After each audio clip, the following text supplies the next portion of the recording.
அஸ்ஸலாமு அலைக்கும் வரஹ்மத்துல்லாஹி வபரகாத்துஹு. எல்லா புகழும் புகழ்ச்சியும் ஏக இறைவனாம் அல்லாஹ் ஒருவனுக்கு உரித்தாக்கி அகிலத்தின் அருள்கொடையாக வந்துதித்த நமது உயிரிலும் மேலான கண்மணி முஹம்மதுன் ரசூலுல்லாஹி ஸல்லல்லாஹு அலைஹி வஸல்லம் அவர்கள் மீது ஸலவாத்தும் சலாமும் கூறியவனாக என் உரையை துவங்குகிறேன். எல்லாம் வல்ல அல்லாஹு ஜல்ல ஜலாலுஹு எதை சொல்லவும் கேட்கவும் வாய்ப்பளித்தானோ அதன்படி நடந்து நல்ல மூமின்களாக வாழ்ந்து இந்த உலகத்தை விட்டு பிரிகிற பொழுது லா இலாஹ இல்லல்லாஹ் முஹம்மது ரசூலுல்லாஹ் என்ற கலிமாவை ஒழிந்து ஜன்னத்துல் ஃபிர்தௌஸை கண்ணால் கண்டு மகிழ்ந்து சிரித்த வண்ணமாக மரணிக்கக்கூடிய நல்வேற்றினை பெற்ற மக்களாக அல்லாஹ் நம்மை ஆக்கிக் கொள்வானாக. மரணித்தும் மரணிக்காத இறைநேசர்களின் கூட்டத்தில் நம்மை ஆக்கியார்வானாக. நாளை மறுமையில கண்மணி முஹம்மது ரசூலுல்லாஹி ஸல்லல்லாஹு அலைஹி வஸல்லம் அவர்களின் திருக்கரங்களால் ஹவுதுல் கௌசர் என்கிற தடாகத்தில் நீர் பருகி அன்னாரின் ஷஃபாத்தை பெற்று அன்னாரின் கரம் பிடித்து ஜன்னத்துல் ஃபிர்தௌஸ் என்ற உயர்ந்த சொர்க்கத்தில் அவர்களோடு அமரக்கூடிய நல்பாக்கியம் பெற்ற மக்களில் அல்லாஹ் நம்மை ஆக்கிக் கொள்வானாக. எல்லாவற்றுக்கும் மேலாக இறை அன்பை பெற்று இறைவனை பார்த்து பரவசமடையக்கூடிய அவனுடைய லிகாவையும் ரிதாவையும் பெற்ற மக்களில் அல்லாஹ் நம்மை ஆக்கிக் கொள்வானாக. அருமையான மூமின்களை, ரமதானுடைய முதல் ஜும்மாவில் நாம் எல்லாம் அமர்ந்திருக்கிறோம். கண்மணி முஹம்மது ரசூலுல்லாஹி ஸல்லல்லாஹு அலைஹி வஸல்லம் சொல்வார்கள், ரமதானுடைய முதல் 10 ரஹமத்திற்குரிய 10 என்று சொல்வார்கள். அந்த அடிப்படையில் அல்லாஹு ஜல்ல ஜலால் நம்மை எல்லாம் அவனுடைய ரஹமத்திற்கு சொந்தக்காரர்களாக அல்லாஹ் நம்மை ஆக்கி அருள்வானாக. அருமையான மோமின்களை, இந்த ரமதானில் தான் அல்லாஹ் குர்ஆனை இறக்கி தந்தான். இந்த குர்ஆன் எப்படிப்பட்ட குர்ஆன்? அல்லாஹு ஜல்ல ஜலாலும் சொல்கிறான், நாம் தான் இந்த குர்ஆனை இறக்கினோம், நாமே பாதுகாப்போம் என்று அல்லாஹு ஜல்ல ஜலாலும் குர்ஆனிலே சொல்லி காட்டுகிறான். அந்த அடிப்படையில் 1400 ஆண்டுகளுக்கு முன்பாக இறங்கப்பட்ட இந்த குர்ஆன் கிட்டத்தட்ட 23 ஆண்டுகளாக கண்மணி முஹம்மது ரசூலுல்லாஹி ஸல்லல்லாஹு அலைஹி வஸல்லம் அவர்களுக்கு சக்திக்கு ஏற்ப அல்லாஹு ஜல்ல ஜலாலுஹு ஜிப்ரீல் அலைஹிஸ்ஸலாம் அவர்கள் மூலியமாக குர்ஆனை இறக்கினான் என்பது எல்லோருக்கும் நமக்கு தெரியும். அந்த குர்ஆனை இறக்குவதற்கு இறைவன் தேர்ந்தெடுத்த மாதம் இந்த ரமலான் மாதம். அப்படி என்று சொன்னால் இந்த ரமலான் மாதம் புனிதமான மாதம் என்பது மட்டுமல்ல, ஒரு புனிதமான வேதத்தை இந்த குர்ஆனில் இந்த ரமலானில் கொடுத்திருக்கிறான் என்று சொன்னால் உண்மையில் மிகப்பெரிய பாக்கியம் என்பதில் எந்த மாற்று கருத்தும் அல்ல. இந்த குர்ஆனை அல்லாஹ் தான் இறக்கினான், அவன்தான் பாதுகாக்கிறான். எதுவரைக்கும் என்று சொன்னால் குர்ஆன் இறக்கப்பட்ட நாளிலிருந்து உலகம் அழிகின்ற வரைக்கும் பாதுகாக்கின்ற பொறுப்பை அல்லாஹ் ஏற்றுக்கொண்டான். அப்படி ஏற்றுக்கொண்டதன் காரணமாகத்தான் 1400 ஆண்டுகளுக்கு முன்பாக இறக்கப்பட்ட அந்த குர்ஆனில் ஒரு புள்ளியையோ அல்லது ஒரு ஜபர் சேரையோ மாற்றி போடுவதற்கு யாராலும் முடியாமல் தன்னுடைய அலுமத்தை, தன்னுடைய கண்ணியத்தை இது பாதுகாத்து கொண்டிருக்கிறது என்று சொன்னால் உண்மையில் ஆச்சரியத்திலும் ஆச்சரியம்தான். ஏனென்று சொன்னால் ஒரு ஆசிரியர் ஒரு புக் எழுதுகிறார் என்று சொன்னார், அவர் அடுத்த பதிப்பு போடுகிற பொழுது அவரே கொஞ்சம் முன்னும் பின்னும் மாற்றத்தை ஏற்படுத்துவார். ஆனால் இந்த குர்ஆன் என்கிற பதிப்பு இருக்கிறதே, இறைவன் எப்படி இறக்கி தந்தானோ அப்படியே ஒரு புள்ளி மாறவோ அல்லது அதிகமாகவோ போடப்படாமல் அப்படியே பாதுகாக்கப்படுகிறது என்று சொன்னால் அதை அல்லாஹ் பாதுகாக்கிறான் என்பதை நாம் விளங்கிக் கொள்ள வேண்டும். அருமையான மூமின்களே, இந்த குர்ஆனோடு இந்த சமூகம் எந்த அளவுக்கு தொடர்புடையதாக இருக்கிறது என்று பார்க்கிற பொழுது ஒரு காலம் இருந்தது, எப்பொழுதும் அவருடைய நாவில் குர்ஆனுடைய வசனங்கள் ஒலித்து கொண்டே இருக்கும். ஆனால் இன்றைக்கு எல்லோரும் வீடுகளிலும் குர்ஆன் தூங்கிக் கொண்டிருக்கிறது என்றால் அதில் எந்த மாற்று கருத்தும் அல்ல. எப்போ நமக்கு குர்ஆன் தேவைப்படுது அப்படின்னா தூக்கி வச்ச குரானு அப்பா அம்மா நினச்சுவாங்க கல்யாணம் பண்ணி வைக்கும்போது பொண்ணுக்கு குரான் கொடுப்பாங்க. அந்த குரானை வாங்கி அப்படியே பத்திரமா பெட்டியில் தூக்கி வைப்பாங்க. எந்த அளவுக்கு அப்படின்னா, இந்த மாமனார் மௌத்தா போயிட்டா, அத்தா மௌத்தா போயிட்டா, அம்மா மௌத்தா போயிட்டா, இல்லை உங்க உம்மா உனக்கு குரான் கொடுத்தா இல்ல, அதை எடு பாப்பாவுக்கு ஓதலாம், மாமாவுக்கு ஓதலாம் அப்படின்னு சொல்லி வீட்டில் பெருந்தலைகள் மௌத்தா போனா மட்டும்தான் அந்த குரானை எடுத்து ஓதக்கூடிய ஒரு அவலநிலைக்கு இருக்கிறது சொன்னால் அல்லாஹ் காப்பாற்ற வேண்டும். இந்த குரானை இந்த மக்கள் எந்த அளவுக்கு மகத்துவமாக இருக்கிறார்கள் என்று சொன்னால், ஒரு வீடு குடிபோகிறார்கள் என்று சொன்னால், ஒரு வீட்டுக்கு புதிதாக குடிபோகிறார்கள் என்று சொன்னால் முதலாக குரானை கொண்டு போய் வைப்பார்கள். வைத்த குரான் அந்த வீடை காலி செய்து இன்னொரு வீட்டுக்கு செல்கிற பொழுது அந்த குரானை முதலாக கொண்டு போகிறார்கள். இந்த அளவுக்குத்தான் இந்த சமூகம் இந்த குரானை பயன்படுத்திக் கொண்டிருக்கிறது என்பதை வேதனையிலும் வேதனை, கேவலத்திலும் கேவலம், அவலத்திலும் மிகப்பெரிய அவலம். ஏனென்று சொன்னால், இந்த குரான் இல்லாத மருத்துவம் இல்லை, இந்த குரான் இல்லாத விஞ்ஞானம் இல்லை, இந்த குரான் இல்லாத நிம்மதி இல்லை. எது வேண்டும் எல்லாம் குரானில் இருக்கிறது, எது வேண்டும் எல்லாம் குரானில் இருக்கிறது என்கிற அளவிற்கு அல்லாஹ் ஜல்ல ஜலாலுஹு இந்த குரானை சொல்லி காட்டுகிறான் என்பதில் எந்த மாற்று கருத்தும் அல்ல. அருமையான மக்களே, அப்படிப்பட்ட குரானை நாம் ரமதான் மாதத்தில் இருக்கிறோம். இந்த ரமதான் மாதத்தில் தான் குரான் இறக்கப்பட்டது. குரானை ரமதானில் முடிந்த வரைக்கும் எந்த அளவுக்கு தம்மால் அதிகம் ஓத முடியுமோ அந்த அளவுக்கு ஓதி வர வேண்டும். கண்மணி முஹம்மது ரசூலுல்லாஹி ஸல்லல்லாஹு அலைஹி வஸல்லம் சொல்வார்கள், குரானில் இருக்கக்கூடிய ஒவ்வொரு வார்த்தைகளுக்கும் ஒவ்வொரு எழுத்துக்களுக்கும் 10 நன்மை என்று சொன்னார்கள். அலிஃப் என்று சொன்னால் 10 நன்மை, லாம் என்று சொன்னால் 10 நன்மை, மீம் என்று சொன்னால் 10 நன்மை, அலிஃப் லாம் மீம் என்று சொல்லிவிட்டால் 30 நன்மை என்று பெருமானார் ஸல்லல்லாஹு அலைஹி வஸல்லம் சொன்னார்கள். அதே ரமதானில் அப்படியே ஒன்றுக்கு 10ஐ விட 70 மடங்கு அதிகமாக கொடுக்கப்படுகிறது என்றெல்லாம் நபிகள் நாயகம் ஸல்லல்லாஹு அலைஹி வஸல்லம் சொல்லியிருக்கிறார்கள். அது மட்டுமல்ல, அருமையான முஃமின்களே, இந்த 3 செயல்பாடுகளுக்கு அல்லாஹ் ஜல்ல ஜலாலுஹு செயல் இல்லாவிட்டாலும் நன்மை தருகிறார்.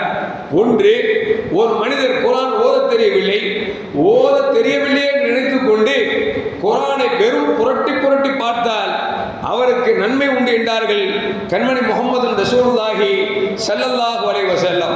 அப்படி என்று சொன்னால், குரானை புரட்டி பார்த்தாதான் நன்மை கிடைச்சிருமா? ஹஜ்ரத், நான் எதுக்கு ஓதணும், எனக்கு எதுக்கு ஓத தெரிஞ்சுக்கணும் அப்படிங்கிறது அல்ல.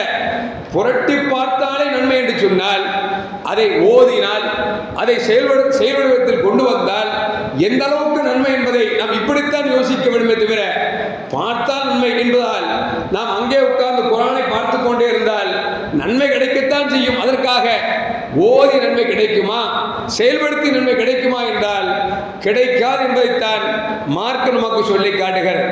அருமையான முஃமின்களே, குரானினுடைய பவர், குரானுடைய அந்தஸ்து எந்த அளவுக்கு என்பதை கண்மணி முஹம்மது ரசூலுல்லாஹி ஸல்லல்லாஹு அலைஹி வஸல்லம் சொல்லுகிறார்கள். ஒரு இரும்பு இருக்கிறது என்று சொன்னால், அந்த இரும்பில் தண்ணீர் பட்டு விட்டால் எப்படி இரும்பு துருபிடித்து விடுகிறதோ, மனிதன் பிறந்து விட்டாலே உலகத்தில் வாழுகிற பொழுது அவன் உள்ளமெல்லாம் துருபிடித்து விடுகிறது. எப்படி இரும்பின் துருவை நெருப்பு நீக்குகிறதோ அதுபோன்று மனிதனின் உள்ளத்தில் ஏற்பட்டிருக்கிற கசடுகளை, அவனுக்கு ஏற்பட்டிருக்கிற அந்த துகள்களை, அழுக்குகளை குரான் ஓதுவதன் மூலமாக குரான் அந்த கசடுகளை அகற்றுகிறது என்றார்கள் நபிகள் நாயகம் ஸல்லல்லாஹு அலைஹி வஸல்லம். அப்படி என்று சொன்னால், நாம் சுத்தப்பட வேண்டும் என்று சொன்னால், நாம் பரிசுத்தமாக வேண்டும் என்று சொன்னால், நம் கல்புகள் அசூசியத்தை விட்டு சுத்தமாக வேண்டும் என்று சொன்னால் குரானை நிறைய ஓத வேண்டும் என்பதை நபிகள் நாயகம் ஸல்லல்லாஹு அலைஹி வஸல்லம் நமக்கு சொல்லித் தருகிறார்கள். அருமையான முஃமின்களே, இன்னும் சொல்ல போனால் பெருமானார் ஸல்லல்லாஹு அலைஹி சொல்வார்கள், இக்ராவுல் குர்ஆன், குர்ஆனை நீங்கள் ஓதுங்கள். என்று சொன்னால், ஃபஇன்னஹு யாதி யௌமல் கியாமா ஷஃபீஅன் லி அஸ்ஹாபிஹி, யார் குர்ஆனை ஓதினாரோ அவருக்கு அவர் ஓதிய குர்ஆன் பரிந்துரை செய்யக்கூடிய, ரெக்கமெண்ட் செய்யக்கூடியதாக வரும் என்றார்கள் நபிகள் நாயகம் ஸல்லல்லாஹு அலைஹி வஸல்லம். மேலும் பெருமானார் ஸல்லல்லாஹு அலைஹி சொன்னாங்க, மன் ஷஃபஅலஹுல் குர்ஆன் யௌமல் கியாமா, எந்த மனிதன் குர்ஆன் ஓதி அந்த மனிதனுக்கு குர்ஆன் ரெக்கமெண்ட் செய்கிறதோ, ஷஃபாத் செய்கிறதோ, ஃபக்கத் நஜா, நிச்சயம் அவன் வெற்றி பெறுவான் என்றார்கள் நபிகள் நாயகம் ஸல்லல்லாஹு அலைஹி வஸல்லம். இப்போ குர்ஆன் ஷஃபாத் செய்கிறது மட்டுமல்ல, ஷஃபாத் செய்துவிட்டால் அவன் வெற்றியாளன் என்பதை அறுதிட்டு உறுதி கூறுகிறார்கள் கண்மணி முஹம்மது ரசூலுல்லாஹி ஸல்லல்லாஹு அலைஹி வஸல்லம் அவர்கள். அது மட்டுமல்ல அருமையான முஃமின்களே, மேலும் பெருமானார் ஸல்லல்லாஹு சொல்வார்கள், மன் கரஅல் குர்ஆனை யார் ஓதுகிறார்களோ வ அமில பிமா ஃபீஹி, எதை கற்று அதன்படி தன் வாழ்க்கையை அமைத்துக் கொண்டார்களோ அவர்களுக்கு அல்லாஹு ஜல்ல ஜலாலுஹு அல்பஸ வாலிதாஹு தாஜன் யௌமல் கியாமா, அவரை பெற்றெடுத்த பெற்றோருக்கு அல்லாஹு ஜல்ல ஜலாலுஹு கிரீடத்தை சூட்டுகிறான். எந்த அளவுக்கு என்று சொன்னால், அந்த கிரீடம் எப்படி சூரியன் வெளிச்சத்தை பூமிக்கு கக்குகிறதோ, எப்படி பூமி இருளான பூமியை வெளிச்சமாக்குகிறதோ, அது போன்று அந்த குர்ஆன் ஓதியவன் வீட்டை வெளிச்சமாக்குகிறது என்றார்கள் நபிகள் நாயகம் ஸல்லல்லாஹு அலைஹி வஸல்லம். அது மட்டுமல்ல அருமையான முஃமின்களே, மேலும் பெருமானார் ஸல்லல்லாஹு அலைஹி சொல்வார்கள், குர்ஆனும் நோன்பும் அல்லாஹ்விடத்திலே யார் நோன்பு பிடித்தாரோ அவருக்கும், யார் குர்ஆன் ஓதினார் அவருக்கும் இந்த இரண்டும் ரெக்கமெண்ட் செய்யும் என்று நபிகள் நாயகம் ஸல்லல்லாஹு சொல்கிறார்கள். அருமையான மக்களே, நான் குர்ஆன் சிறப்பை பற்றி பேசினால் பேசிக்கொண்டே இருக்கலாம். ஆனால் சில நோன்புடைய சட்டத்திட்டங்கள் தெரிய என்பதற்காகவே நான் இதை சுருக்கமாக முடிக்கிறேன். ஒரே ஒரு செய்தியை மட்டும் சொல்லிவிட்டு நோன்பினுடைய சட்டத்திட்டங்களுக்கு வருகிறேன். அருமையான முஃமின்களே, முன்னாள் வங்கதேசத்தை ஆண்ட பிரதமர் ஏகே ஃபஸ்லுல் ஹக் என்று சொல்லக்கூடிய ஒரு மனிதர், அவரும் குர்ஆன் எப்பொழுதும் தொடர்போடு இருந்து கொண்டிருப்பார். ஒரு நாள் அவர் டெல்லியிலிருந்து வங்கதேசத்திற்கு புறப்படுகிற பொழுது, புறப்பட்டு கொஞ்ச நேரத்திலேயே அந்த ட்ரெயின் வெடித்து சிதறிவிட்டது. பத்திரிகை எல்லாம் வருகிறது, வங்கதேசத்து பிரதமர் ஃபஸ்லுல் ஹக் அவர்கள் மரணித்து விட்டார்கள், ட்ரெயினில் வெடிகுண்டு வெடித்ததால் அவர் மரணித்து விட்டார் என்று சொல்லி எல்லா பேப்பர் தாள்களிலும் பிரசுரிக்கப்பட்டு விட்டது. அடுத்த நாள் வங்கதேசத்துடைய ஒளிபெருக்கியில் செய்தி சொல்லப்படுகிறது. என்ன சொல்லப்படுகிறது என்று சொன்னால், வங்கதேசத்தினுடைய 12:15 அங்கு செய்தி சொல்லப்படுகிறது, நம் பிரதமர் ஃபஸ்லுல் ஹக் அவர்கள் இன்று மாலை 3 மணி அளவில் அசெம்பிளி கடலில் நடக்கக்கூடிய அவசர கூட்டத்தில் உரையாற்றுவார் என்று சொல்லப்படுகிறது. மக்களுக்கெல்லாம் ஆச்சரியம். பத்திரிகை ரேடியோக்களில் அவர் இறந்து விட்டார் என்று சொல்லப்படுகிறது. ஆனால் வங்கதேசத்துடைய அந்த ஒளிபெருக்கில் சொல்லப்படுகிறது, இந்த அவசர கூட்டத்தில் ஃபஸ்லுல் ஹக் அவர்கள் பேச இருக்கிறார் என்று சொல்லி செய்தி சொல்லப்படுகிறது. மக்கள் எல்லாம் ஒன்று திரண்டு அந்த கூட்டத்துக்கு வருகிறார்கள். இன்னும் சொல்ல போனால் எவ்வளவு சூழ்நிலை மோசம் என்று சொன்னால், ஃபஸ்லுல் ஹக் மனைவி கூட நினைத்துக் கொண்டார்கள், தம் கணவர் நம்மை விட்டு பிரிந்து விட்டார், இறந்து விட்டார் என்று சொன்னால், வெடி விபத்து என்று சொன்னால் அந்த வெடி விபத்து அவரை கொல்வதற்காக வைக்கப்பட்ட வெடி விபத்து. ஆனால் மறுநாள் அவசர கூட்டத்தில் அவர் மேடையேறுகிறார். மேடையேற்றி விட்டு அவர் நடந்தே சொல்லுகிறார், நான் எப்பொழுதும் பயணத்தில் இருக்கிற பொழுது குர்ஆன் ஓதக்கூடிய பழக்கம் உண்டு. எனக்கு டைம் பாஸ் என்ன அப்படின்னா, நான் குர்ஆன் ஓதிட்டே இருப்பேன். அப்படி அந்த நாள் ட்ரெயின் வெடிக்கக்கூடிய நாளிலே ட்ரெயினில் ஏறினோடனே குர்ஆனை தேடுறேன், குர்ஆன் கிடைக்கல. ட்ரெயின் புறப்படுகிற நேரத்தில் நான் குர்ஆன் காணவில்லை, என்னால் பயணிக்க முடியாது என்று சொல்லி சற்றென்று நான் கீழே இறங்கி விட்டேன். அப்படி கீழே இறங்கி வந்ததன் காரணமாகத்தான் நான் தப்பித்துக் கொண்டேன் என்று சொல்லி ஃபஸ்லுல் ஹக் சொல்கிறார் என்று சொன்னால், அருமையான மக்களே, குர்ஆன் நம்மோடு எப்பொழுதெல்லாம் இருக்கிறதோ, நாம் குர்ஆனோடு எப்பொழுது ஒன்றிருக்கிறோமோ அப்பொழுதெல்லாம் இந்த சமூகத்தை அல்லாஹ் பாதுகாப்பான் என்பதை இந்த நிகழ்வு நமக்கு சொல்லி காட்டுகிறது என்று சொன்னால், அருமையான முஃமின்களே, நாம் குர்ஆனை தொடர்பு அதிகமாக இருக்க வேண்டும். எந்த அளவுக்கு என்று சொன்னால், ஒரு காலத்தில் தமிழ் பேசக்கூடிய மக்கள் கூட தமிழை அரபியில் எழுதுவார்கள். படித்தால் அது தமிழ் வரும், எழுத்தை பார்த்தால் அரபியில் இருக்கும். ஆனால் காலம் போக போக எப்படி ஆகிவிட்டது என்று சொன்னால், அந்த தமிழை கூட அரபி எழுதக்கூடிய அந்த ஆற்றல் போய் வெறும் அரபி மட்டும் வந்தது. அதற்கு பிறகு எப்படி ஆகி போச்சு அப்படின்னா, யாசின் ஓதுனா தமிழ் யாசின் இருக்கா, இங்கிலீஷ் யாசின் இருக்கா அப்படின்னு கேட்கிறார். இந்த அளவுக்கு இன்றைக்கு குர்ஆன் நம்மை விட்டு விரண்டோடு கொண்டிருக்கிறது என்று சொன்னால், அல்லாஹ் தான் காப்பாற்ற வேண்டும் என்பதை மறந்துவிடக்கூடாது. அருமையான மக்களே, இன்றைக்கு நமக்கு இழுக்கு ஏற்படுகிறது என்று சொன்னார், அரசியல்வாதிகளால் நம்மை அச்சுறுத்தப்படுகிறோம் என்று சொன்னார், நம்முடைய நமக்கு இருக்கக்கூடிய வாய்ப்புகளை பறிக்கிறார் என்று சொன்னார், நம்முடைய சுதந்திரத்தை பறிக்கிறார் என்று சொன்னால் என்ன காரணம்? குர்ஆனுக்கும் நமக்கும் தொடர்பு மிக மிக குறைவாக போய்விட்டது. ஒரு காலத்தில் தகப்பன் ஓதாவிட்டாலும் கூட பிள்ளைகள் ஓதக்கூடிய பிள்ளைகளாக இருந்தார்கள். ஆனால் இன்றைக்கு பிள்ளைகளுக்கு ஓதக்கூடிய நேரமே இல்லாமல் இன்றைக்கு படிப்பு என்று சொல்லி ஒருவன் மடிந்து விட்டால் கூட அவன் ஜனாசாவை, தந்தையின் ஜனாசாவை பின்னால் நின்று பிள்ளைகள் தொழக்கூடியதற்கு கூட தகுதி இல்லாத பிள்ளைகளை வார்த்தெடுக்கிறோம் என்று சொன்னால் அல்லாஹ் தான் காப்பாற்ற வேண்டும். அருமையான முஃமின்களே, அந்த விதத்தில் பார்க்கிற பொழுது அல்லாஹ் சொல்கிறான், இந்த குர்ஆன் ரமதான் மாதத்தில் தான் இறக்கப்பட்டது, இந்த குர்ஆன் மக்களுக்கு நேர்வழி காட்டக்கூடியதாக இருக்கிறது என்று சொல்லிவிட்டு ஃபமன் ஷஹித மின்கும் ஷஹர ஃபல்யஸ்முஹு, யார் ரமதான் மாதத்தை அடைகிறார்களோ அவர்கள் நோன்பு வைக்கட்டும் என்று அல்லாஹ் சொல்லுகிறான். வமன் கான மரீதன் அவ் அலா சஃபரின், யார் நோயாளியாக இருக்கிறார்களோ அல்லது பயணத்தில் இருக்கிறார்களோ அவர்களும் அதுபோன்று ஐயாமின் உஹர், இவர்கள் நோயாளியாக இருக்கக்கூடியவர்கள், பயணத்தில் இருக்கக்கூடியவர்கள் நோன்பை விட்டுக் கொள்ளலாம் என்று சொல்லிவிட்டு அல்லாஹ் சொல்கிறான், யுரீதுல்லாஹ் பிக்குமுல் யுஸ்ர வலா யுரீது பிக்குமுல் உஸ்ர, அல்லாஹ் மக்கள் மீது லேசை விரும்புகிறானே தவிர யாருக்கும் கஷ்டம் கொடுக்க வேண்டும் என்று இறைவன் ஒருபோதும் விரும்பவில்லை என்று சொல்லி அல்லாஹ் சொல்லிவிட்டு சொல்கிறான், வலி தூக்கும் மேலுள் இத்தத்த, அந்த நோன்பு நாட்களை நீங்கள் பரிபூர்ணப்படுத்துங்கள், வயுகப்பிருல்லாஹ் அலா மா ஹதாக்கும் வலஅல்லக்கும் தஷ்குரூன். அல்லாஹ் சொல்கிறான், நோன்பை முடித்து விட்டால் இறைவனை நீங்கள் தக்பீர் சொல்லுங்கள், அதாவது பெருநாள் கொண்டாடுங்க அப்படிங்கிறத அல்லாஹ் ஜல்ல ஜலாலுஹு சொல்லி காட்டுகிறான். இப்படி பார்க்கிற பொழுது மூமினாக பிறந்தவர்கள், முஸ்லிமாக பிறந்தவர்கள், ஆணாக இருந்தாலும் பெண்ணாக இருந்தாலும் எல்லோரும் நோன்பு வைத்துத்தான் ஆக வேண்டும். யாருக்கு நோன்பு விடுவதற்கு அனுமதி இருக்கிறது சொன்னால் ஒன்று நோயாளியாக இருக்க வேண்டும் அல்லது பயணத்தில் இருக்கக்கூடியவர்களாக இருக்க வேண்டும். இவர்கள் நோன்பை விடலாம், ஆனால் அந்த நோன்பை மீண்டும் கதா செய்தே ஆக வேண்டும் என்பதை நமக்கு குர்ஆன் நமக்கு சொல்லி காட்டுகிறது. அந்த அடிப்படையில் பார்க்கிற பொழுது அருமையான முஃமின்களே, நோன்பு வைப்பதில் சில சட்டத்திட்டங்கள் இருக்கிறது.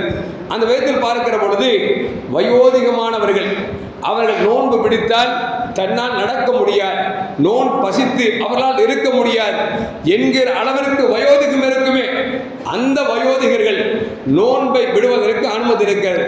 நோன்பை விட்டாலும் கூட அவருக்கு கஃபாரா என்று அல்லாஹ் வைத்திருக்கிறார். அவர் என்ன செய்யணும் சொன்னால், இனிமேல் நமக்கு நோன்பு வைக்க முடியாத அளவிற்கு வயோதிகம் இருந்தால், ஒரு ஆளுக்கு 70 வயசு வச்சுங்களேன், அடுத்த வருஷம் 71 வயசு தான் ஆமத்து வேற 69 வயசு ஆகாது. 70 வயசுல பலகீன நோன்பு பிடிக்க முடியல அப்படின்னா 71 வயசுல நோன்பு பிடிக்கவே முடியாது. இவர்கள் என்ன செய்யணும்னு சொன்னால், ஒரு மனிதருக்கு உணவு கொடுக்க வேண்டும் குற்றப்பரிகாரமாக என்பதை மார்க்கம் நமக்கு சொல்லி காட்டுகிறது. இல்ல நோன்பு இந்த வருஷம் பிடிக்க முடியாது, அடுத்த வருஷம் நோன்பு பிடிக்க முடியும் அப்படின்னா அவர்கள் மீண்டும் நோன்பை விட்ட நாளை அடுத்த மாதத்திலேயோ அல்லது அடுத்தடுத்த நாட்களிலேயோ நாம் நோன்பை மீண்டும் நிறைவேற்றி ஆக வேண்டும் என்பதை மார்க்கம் சொல்லி காட்டுகிறது.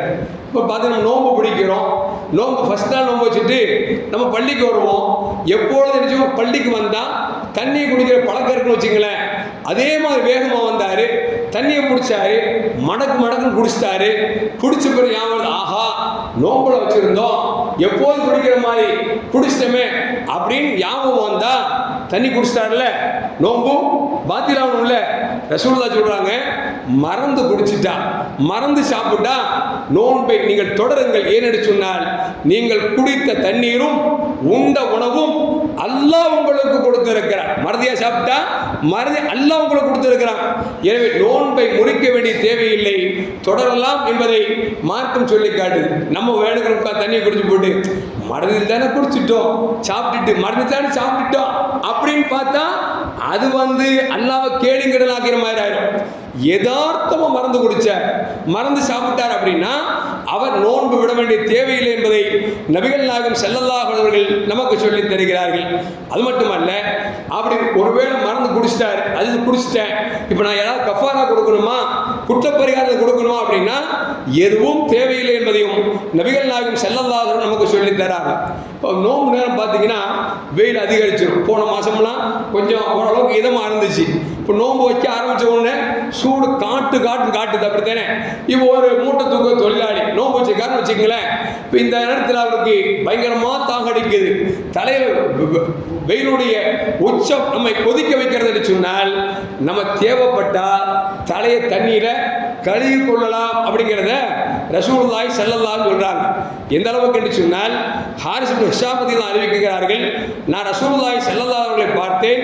கோடை காலத்தில், கடுமையான வெப்ப காலத்தில் ஸல்லல்லாஹு அலைஹி அவர்கள் யசுப்பு அலா ராசிஹல் மா, தண்ணீரை தன் தலையில் ஊற்றி அந்த சூட்டினுடைய காட்டத்தை குறைத்துக் கொள்வார்கள் என்று நமக்கு ஹாரிஸ் இப்னு ஹிஷாம் ரலியல்லாஹு அவர்கள் சொல்லுகிறார்கள்.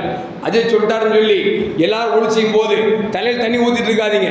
இது ரொம்ப முடியாமல் போனால் என்ன செஞ்சுக்கலாம், பயன்படுத்திக்கலாமே தவிர அது சட்டம் இருக்குங்கிறதுனால தண்ணி ஊற்றிட்டு இருக்க விளைஞ்சிக்கலாம். ஸல்லல்லாஹு அலைஹி வஸல்லம் இப்படி செஞ்சிருக்கிறாங்க அப்படிங்கிறத நமக்கு சஹாபாக்கள் சொல்லி தருகிறார்கள். அது மட்டுமல்ல அருமையான மோமின்களே, இப்போ கல்யாணம் முடிச்ச புது மாப்பிள்ளைக்கு பொண்ணுங்க இருப்பாங்க. இப்போ இவங்களும் நோன்பு வச்சு தான் ஆகணும். கல்யாணம் முடிச்சதுனால இல்லை, கல்யாணம் முடிச்சு 40 நாள் தான் ஆச்சு எடுத்து, அதனால அவங்க நோம்பெல்லாம் வைக்க வேண்டியதில்லை அப்படின்னு அடுப்பாங்கிற சட்டம் சொல்லிட்டு இருக்கு. அடுப்பாங்கிற சட்டம் தெரியுமா? பொம்பளைங்களாம் பேசிக்குவாங்க, எங்க இப்போதான் கல்யாணம் முடிச்சிருக்குது, அவங்கெல்லாம் நோன்பு வைக்கக்கூடாது அப்படிலாம் கிடையாது. அல்லாட போய் பதில் சொல்லி ஆகணும். விளைஞ்சிங்களா? நோன்பு வைக்கலாம். நோன்பு வச்சு நோன்பு திறந்த பிறகு எந்த விளையாட்டை விளையாடணுமோ அந்த விளையாட்டு விளையாண்டுக்கலாம். மார்க்கம் அனுமதி கொடுத்துருக்கு, அப்படித்தானே? அப்போ நோன்பு காலத்தில் நிச்சயக்கூடாது, செய்யக்கூடாது. அதற்கு நோன்பு காலத்தில் நாங்கள் கணவன் மனைவி சேரக்கூடாது. சும்மா அப்படி தொடுதல் முத்தம் கொடுத்தல் கூடுமா அப்படின்னா மார்க்கம் கூடும் என்று சொல்லுகிறது. ரசூலுல்லாஹி ஸல்லல்லாஹு அலைஹி வஸல்லம் ஒரு வயசான பெரியவர் வந்தார். யார சொல்லலாம், நான் என் மனைவியை முத்தம் கொடுத்துக்கலாமா அப்படின்னு கேட்டாங்க. நபி சொன்னாங்க, தாராளம் முத்தம் கொடுத்துக்க அப்படின்னாங்க. ஒரு வயசு பையன் வந்தார், நான் முத்தம் கொடுக்கலாமா அப்படின்னா நபி சொன்னாங்க வேண்டானா. ஏன்னா வயதானவர் முத்தம் கொடுத்தால் அதுக்கு மேலே போக மாட்டார். வயசு பையன் முத்தம் கொடுத்தானா அடுத்த கட்டம் செஞ்சிருவாங்க, தாண்டிடுவாங்க. அப்போ யாருக்கு என்ன அனுமதி இருக்கிறதோ அதை செய்யலாம். இப்போ நான் மனைவிக்கு முத்தம் மட்டும் தான் கொடுப்பேன், வேற ஒன்றும் செய்ய மாட்டேன் அப்படின்னா அதை என்ன செய்யலாம், பயன்படுத்தி கொள்ளலாம் என்பதை நபிகள் நாயகம் ஸல்லல்லாஹு அலைஹி சொல்றாங்க. ஆயிஷா ரலியல்லாஹு அன்ஹா சொல்றாங்க, நோன்பு வைத்த நிலையில் ரசூலுல்லாஹி ஸல்லல்லாஹு அலைஹி அவர்கள் என்னை முத்தம் கொடுத்தார் என்று சொல்லி பல மனைவிமார்கள் சொல்லியிருக்கக்கூடிய செய்திகள் எல்லாம் நமக்கு ஹதீஸில் வருகிறது. அது மட்டும் இல்லை அருமையான முஃமின்களே, சில பேர் கேட்பாங்க, ஹஸ்ரத் நல்லா சகருக்கு நல்ல ஃபுல் கட்டுன தொழும்போது ஃபஜ்ர் தொழும்போது ஒரு ஏற்கழிப்பு வந்துருச்சு, இப்போ நோன்பு முறிஞ்சா அப்படின்னா வாந்தி வர்றதுனால நோம்புல முடியாது. ஒரு நாள் வாய்க்குள்ள கை விட்டு அடிச்சுறாரு, வாந்தி எடுத்தாருன்னு வச்சுங்களேன், ஒரு மாதிரியா இருக்கு, இம்சையா இருக்குது, வாந்தி எடுத்து நல்லா இருக்கும் நினைச்சிட்டு கையை விட்டு வாயில் எடுத்தாருன்னா இப்போ நோம்பு போயிடும். விளங்குச்சிங்களா? யதார்த்தமாக குறைவாக வாந்தி வந்தால் நோன்பு முறியாது. வேண்டுமென்றே அவர் வாந்தி எடுத்தால் அவருக்கு நோன்பு முடிந்துவிடும். இன்னைக்கு பார்த்தீங்கன்னா ஜும்மாவுடைய நாளில் பல பேர் சுருமா விடுவாங்க. சுருமா விடலாமான்னா நபிகள் நாயகம் ஸல்லல்லாஹு அலைஹி அவர்கள் எனக்கு இக்கத்தகால நபி ஸல்லல்லாஹு அலைஹி வஸல்லம் சாயிமன் நோன்பு இருந்த நிலையில் அவர்கள் சுருமாயிட்டு இருக்கிறார்கள் என்ற ஹதீஸ் காணப்படுகிறது. இந்த ஹதீஸை வச்சு ரோட்டில் போகிறோம், கண்ணில் தூசி விழுந்து வச்சுங்களேன், இப்போ தூசி அடைஞ்சிட்டே இருக்கு, சொட்டு மருந்து விட்டா நமக்கு சரியாயிரும் அப்படின்னா விடலாமா என்றால் மார்க்கம் சொல்லுகிறது, ரசூலுல்லாஹ் நோன்பு இருந்த நிலையில் சுருமா போட்டதால் நீங்கள் மருந்து ஊற்றிக் கொள்ளலாம் என்பதை மார்க்க சட்டம் நமக்கு சொல்லி காட்டுகிறது என்பதையும் நாம் மறந்து விடக்கூடாது. அது மட்டுமல்ல அருமையான முஃமின்களே, இப்னு உமர் ரலியல்லாஹு அன்ஹு சொல்றாங்க, நான் ரசூலுல்லாஹி ஸல்லல்லாஹு அலைஹி அவர்களை நோன்பு நேரத்தில் பார்த்திருக்கிறேன், கண்கள் நிறைய அவர்கள் சுருமாயிட்டு இருப்பதை நான் பார்த்திருக்கிறேன் என்று சொல்லி இப்னு உமர் ரலியல்லாஹு அன்ஹு அவர்கள் நமக்கு சொல்லி தராங்க. இன்னொரு விஷயம் என்ன அப்படின்னா, இன்னைக்கு யாரு பார்த்தாலும் சுகர் பேஷண்ட், சுகரு மனுஷன் கொண்டுட்டு இருக்குது, அப்படிதானே? இப்போ இவங்க பார்த்தீங்கன்னா மாசத்துக்கு ஒரு நாளோ வாரத்துக்கு ஒரு நாளோ அப்பப்போ செக்அப் பண்ணுவாங்க. இதை ரத்தம் குத்தி எடுக்கிறேன், இதை எடுக்கலாமா அப்படின்னா இதுக்கும் ஹதீஸ் நமக்கு சொல்லி காட்டுகிறது. இஹ்தஜம ரசூலுல்லாஹி ஸல்லல்லாஹு அலைஹி வஸல்லம் வஹுவ முஹரிமுன் வஹ்தஜம வஹுவ சாயிமுன். ரசூலுல்லாஹ் இஹ்ராம் கட்டி ஹஜ்ஜுக்கு போகும்போது இஹ்ராம் கட்டுவாங்கல்ல, அந்த நிலையிலையும் நோன்பு இருக்கக்கூடிய நிலையிலையும் ரத்தம் குத்தி எடுத்தார்கள் என்ற ஹதீஸ் வருவதால் நாம் சுகர் பேஷண்ட் நினைச்சுக்கலாம், ரத்தம் டெஸ்ட்டை எடுத்துக்கொள்ளலாம் அப்படிங்கிறதையும் நமக்கு தகவல் கொடுக்கிறது. அதுக்காக ரத்தம் கேட்குறாங்க சொல்லி ரத்தம் டொனேட் பண்ணலாமா அப்படின்னா டொனேட் பண்ணக்கூடாது. விளங்குச்சிங்களா? சாதாரண காலங்களிலேயே ரத்தம் டொனேட் என்பது யாருக்காவது தேவைப்பட்டால் கொடுக்கலாமே தவிர பேங்கில் சேஃப்டி பண்ணுறதுக்காக கொடுக்கலாமா அப்படின்னா மார்க்கும் கூடாதுங்கிறது. அப்போ ரத்தம் டெஸ்ட் எடுத்துக்கொள்ளலாம் என்பதையும் நோன்பாளி எடுத்துக்கொள்ளலாம் என்பதையும் ரசூலுல்லாஹி ஸல்லல்லாஹு அலைஹி வஸல்லம் நமக்கு சொல்லி தருகிறார்கள். அது மட்டுமல்ல அருமையான உண்மைகளே, அப்படி பார்க்கிற பொழுது நிறைய சட்டங்கள். சில பேர் கேட்பாங்க, ஹஜ்ரத் இன்னைக்கு காலையில் ஒரு நண்பர் கேட்கிறார், தலைமுடி வெட்டலாமா?